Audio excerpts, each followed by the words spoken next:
Selamat bertemu kembali di renungan hari ini. Biarlah kita selalu duduk dalam perlindungan Tuhan dan bermalam dalam naungannya. Amin. Ayat hari ini diambil dari 1 Samuel 2 ayat 12 sampai 14. Adapun anak-anak lelaki Eli adalah orang-orang dursila. Mereka tidak mengindahkan Tuhan.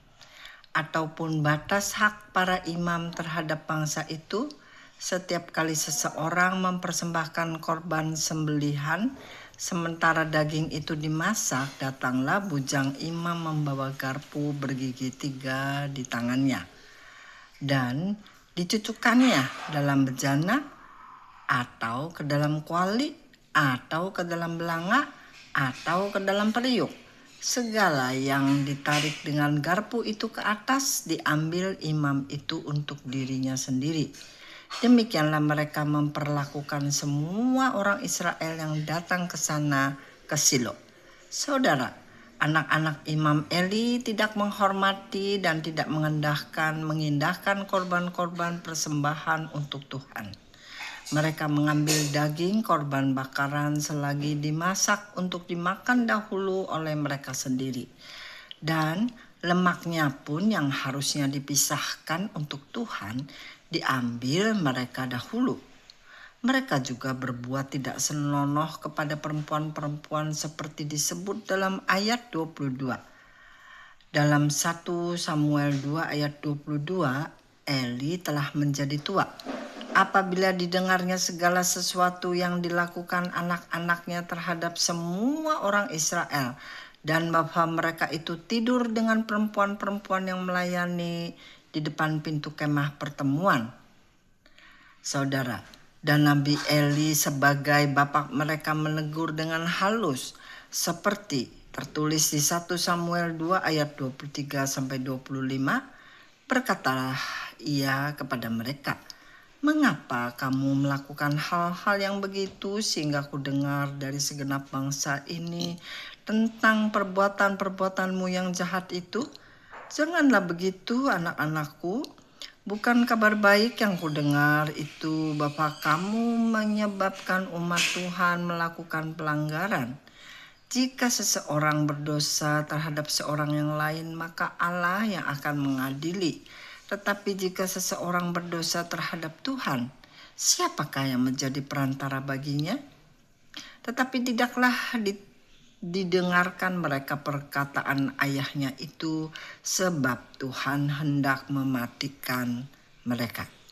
Saudara, teguran Nabi Eli sangat lunak dan sama sekali tidak setimpal dengan dosa dan kesalahan anak-anaknya, sehingga mereka pun tidak mengindahkannya.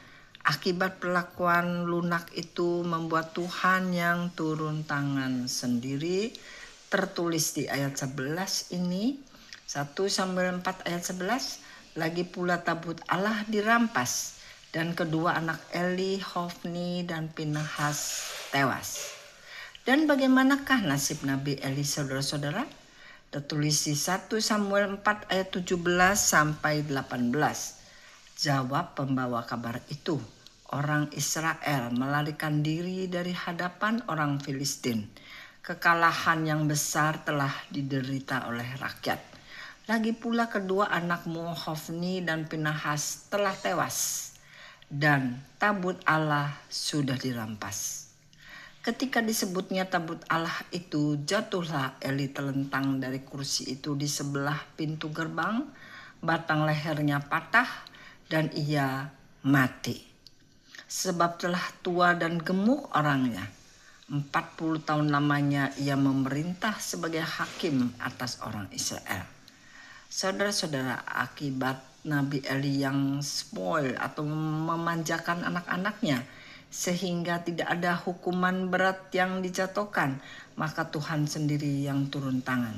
Dimatikannya lah anak-anak Eli dan tabut Allah dirampas oleh orang Filistin. Kabar tentang dirampasnya tabut Allah telah menggoncangkan hati Nabi Eli sehingga dia jatuh dari kursi dan mati seketika. Dengan adanya kisah menyedihkan ini, kita bisa belajar tentang bagaimana seriusnya Tuhan tentang korban-korban persembahannya yang sudah diatur tata cara penanganannya. Dan dalam perjanjian baru, persembahan ini adalah hidup kita yang dipersembahkan lewat Tuhan Yesus dengan suci, kudus, tak bercacat celah. Memang Allah Bapa akan melihat spek itu pada anaknya yang kudus, tak ada spot, cacat atau noda seperti itu. Dan kita ada di dalam Tuhan Yesus.